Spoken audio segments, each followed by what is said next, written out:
Ensuite, il y a un troisième visage qu'on appelle Al-Jins. Donc là, on a vu Al-Ahd avec ces trois figures. Et nous avons ce qu'on appelle Al-Jins, l'espèce. L'espèce, c'est en gros une manière de parler. Une linguiste qui s'appelle Bessad, dans un article qu'elle a publié en 2005, appelle les éléments inchangeables d'un groupe d'individus donnés.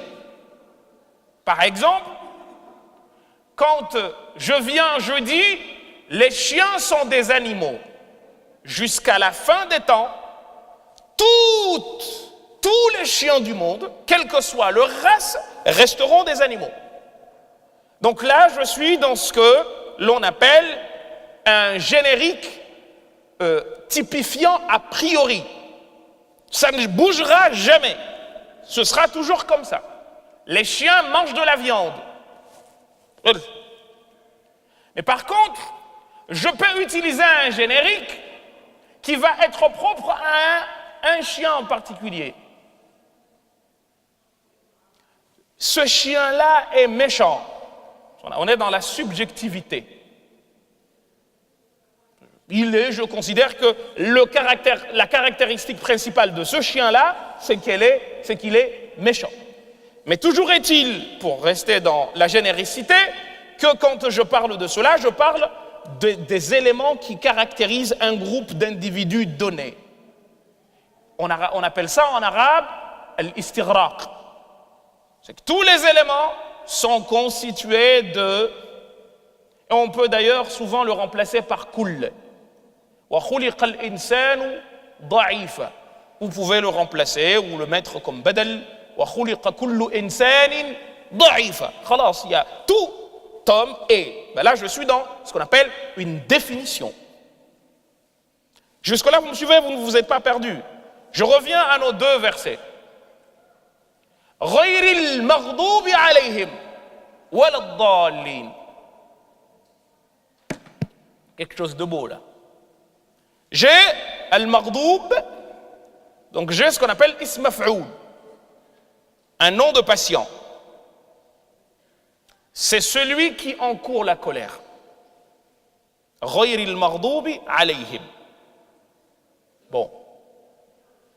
J'ai le al qui se rajoute. Rappelez-vous ce qu'on en a dit. Soit c'est juste ce qu'on appelle un supplétif, c'est un rajout, comme al-kayf, je ne sais pas ce qui nous regarde ici. Soit c'est al-ahd, c'est-à-dire l'anaphore, ce qui permet de situer une chose qui a été dite avant ou que l'on connaît, qui fait partie de notre patrimoine commun, ou quelque chose que présentement je vois, n'oubliez pas. Soit on est dans ce qu'on appelle al-jins, c'est-à-dire l'espèce, avec la possibilité de toujours mettre kull. Si je dis ghayril maghdubi alayhim, je viens et je dis c'est les juifs, waladdallin et les chrétiens. Vous savez ce qui se passe là? C'est que là je considère que al-maghdub c'est une espèce. Sauf que si je raisonne comme ça voudrait dire que c'est tous les juifs depuis le début de l'histoire. Or, il y a des juifs avant le prophète sallallahu alayhi wa sallam. Alladhina amanu bi Moussa. Ceux-là, ils sont dedans ou pas? Donc ça ne peut pas être un générique. An-Nasara, waladdallin. On a dit c'est les chrétiens. Ad-dallin, les chrétiens, sauf que le Coran nous dit le contraire. Le Coran lui-même nous dit que ça ne peut pas être ça. Donc, résultat des courses, est-ce que c'est un générique ou pas? Ça ne peut pas être, coraniquement parlant, un générique. Est-ce que vous me suivez jusque-là? Donc, coraniquement parlant, cette interprétation est caduque, avec tout le respect qu'on doit aux mufassiroun qui nous ont précédés. Encore une fois, je ne suis pas en train de dire que, non, coraniquement parlant, cette interprétation est caduque. Par le Coran lui-même. Mais linguistiquement, on voit qu'en utilisant les outils de la linguistique, eh bien, on peut aussi le prouver que ça ne peut pas être ça. Donc, résultat des courses, al-maghdubi alayhim, c'est forcément une des trois personnes dont on a parlé par rapport à l'ahd, c'est-à-dire l'anaphore. Soit, je prends ce que j'ai dit tout à l'heure et je l'applique, soit c'est des gens qui étaient présents au moment où il y a un échange qui s'installe, donc on parle d'eux, comme je vous dis, les gens sont là, soit c'est des gens qui étaient connus de par le partage culturel, soit c'est des gens qui ont été cités. Sauf que dans Surat al-Fatiha, je n'ai pas al-Maghdoub avant, ni Dallin avant cité. Résultat des courses, c'est les deux. C'est une des deux. Soit ils étaient là, soit c'est ce que les gens partageaient communément. Et en fin de compte, qu'est-ce qui se passe, les amis? Quel que soit celui que vous prendrez, vous comprendrez tout de suite qu'il est limité à un moment précis. Et que ça ne peut pas être une règle. Cette même logique, vous allez la prendre et l'utiliser avec le fameux verset وَلَنْ تَرْضَ عَنْكَ الْيَهُودُ وَلَا النَّصَارَى حَتَّى تَتَّبِعَ مِلَّتَهُمْ. C'est que ça ne peut pas être tous les juifs, ni tous les chrétiens. Et d'ailleurs, Allah le dit, لَيْسُوا سَوَاء. C'est assez beau, c'est dans le Coran ça. Ils ne sont pas tous égaux. Donc, al-maghdoub alayhim, vous allez trouver que si on disait غير المغضوب عليهم, c'était les Yahoud ou les Nasara ou les Dallin, et Pharaon ne serait pas dedans. Pourquoi il ne serait pas dedans? Parce qu'on a limité. Alors que Dieu nous a dit au sujet de Pharaon que quoi? Regardez Surat Taha.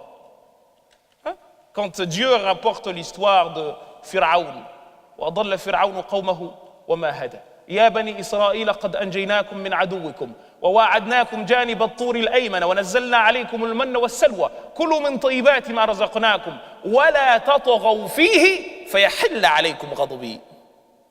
Donc on voit que celui qui encourt la colère, c'est celui qui a été injuste. Peu importe sa religion, peu importe sa couleur, peu importe ses convictions.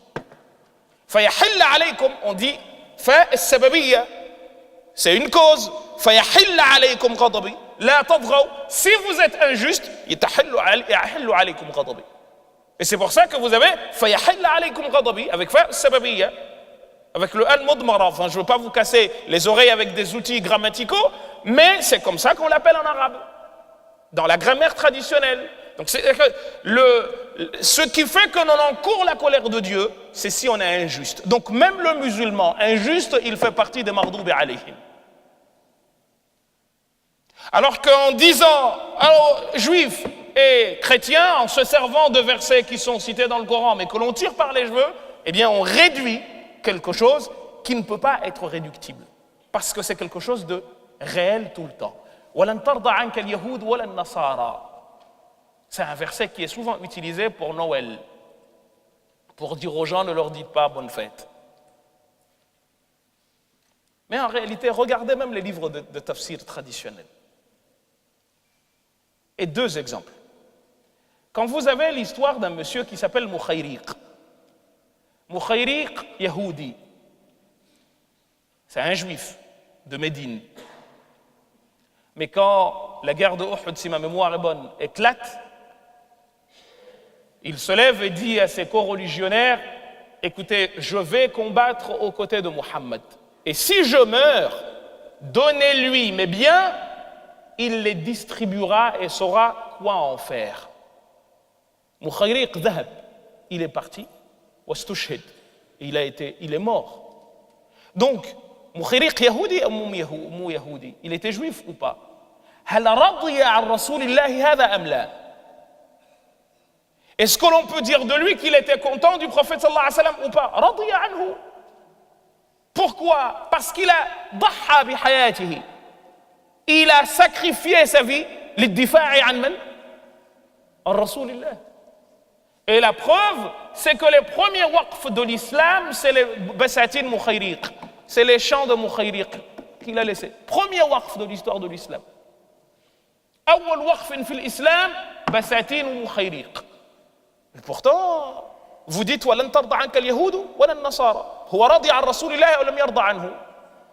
Donc, résultat des courses, vous allez même regarder les livres d'exégèse, je vous disais, vous allez voir qu'ils sont venus. Il y a un groupe de juifs et de chrétiens qui est venu voir le prophète Hassan et qui lui a dit voilà, on te propose de. Et Dieu lui dit non, non, non. وَلَن تَرْضَ عَنْكَ الْيَهُودُ أَيْ هَؤُلَاءِ الَّذِينَ أَتَوْكَ. Ceux qui sont venus parmi eux, les juifs et les chrétiens qui t'ont proposé de suivre, ils ne seront jamais contents de toi. حَتَّى تَتَّبِعَ مِلَّتَهُمْ. Donc, de grâce. Si vous prenez ça et vous en faites une généralité, ben vous voyez la catastrophe, où ça nous conduit. Mais c'est surtout coraniquement pas vrai. Parce que vous avez d'autres versets du Coran qui vous disent que vous allez trouver parmi les gens qui vous disent, qui aiment le plus les croyants, des gens qui se disent « Alladhina qalu inna nasara ». Mais en fait, mawadda et rida, c'est pas très loin. Donc, résultat des courses, aujourd'hui, encore une fois les amis, quand on parle de lecture du Coran par rapport à la linguistique, on n'est pas encore une fois en train de chercher à déconstruire le message, au contraire, on essaye de prendre en considération l'ensemble de ces éléments qui nous permettent ensuite de répondre aux impératifs de notre temps, mais aussi aux exigences. Ce que je vous ai dit là, Wallahi al-Azim, quand vous prenez les versets, les fameux versets dits de violence, Wallah, ils tombent comme ça. Parce que vous les situez dans le temps. Vous situez cela par rapport aux réalités qui étaient celles des gens auxquels on s'adresse. On peut trouver qu'un verset a une charge forte, émotive, ou de quelqu'un qui vient, qui te donne un coup. La manière dont tu vas répondre à ce coup ne va pas être « Ah, je t'aime ». Humainement, c'est pas comme ça que ça se passe. Tu veux dire, c'est pour ça que Dieu dit dans le Coran, La yuhibbullahu al-jahra bis-su'i min al-qawli illa man zulim, parce que tu réagis par rapport à ce dont tu as été victime. Mais tout cela, malheureusement, a été mis de côté. Alors je sais, pour m'arrêter, qu'il y a une règle qui dit que al-ibratu bi'umum al-lafzi la bi khususi as-sabab. C'est quelque chose de très souvent avancé en usul al-fiqh. Tu ne peux pas dire que c'est limité à, mais déjà c'est une règle humaine, ya jama'a, c'est pas quelque chose qui a été révélé par Allah subhanahu wa ta'ala, c'est une règle qui dit que en gros, quand vous avez un élément qui a été utilisé, d'ailleurs un générique, et je vous ai montré que ça ne pouvait pas être un générique, mais en disant que c'est un élément générique, eh bien c'est pas limité à la situation dans laquelle elle a été dite, ou il a été dit, mais c'est global. Déjà, il faut que vous sachiez que cette règle n'a pas fait l'objet d'unanimité. Le plus grand savant shafi'ite de l'école shafi'ite, après l'imam Shafi'i, s'appelle Mouzani, fannada hadhihi al-qa'ida. Il dit, ce n'est pas une règle qui tient la route. Donc, ne serait-ce que de ce point de vue-là, sur le plan méthodologique, ce n'est pas accepté par tout le monde. Mais au-delà de cela, on ne peut pas nous faire avaler des couleuvres sur la base de, une règle a dit que, c'est une règle humaine, qui a pu, et d'ailleurs elle marche sur des cas, mais sur d'autres elle ne marche pas. La preuve, quand nous mettons en jeu ces éléments linguistiques, ces éléments historiques, ces éléments anthropologiques, ces éléments sociolinguistiques, bref, il y aurait beaucoup de choses à dire.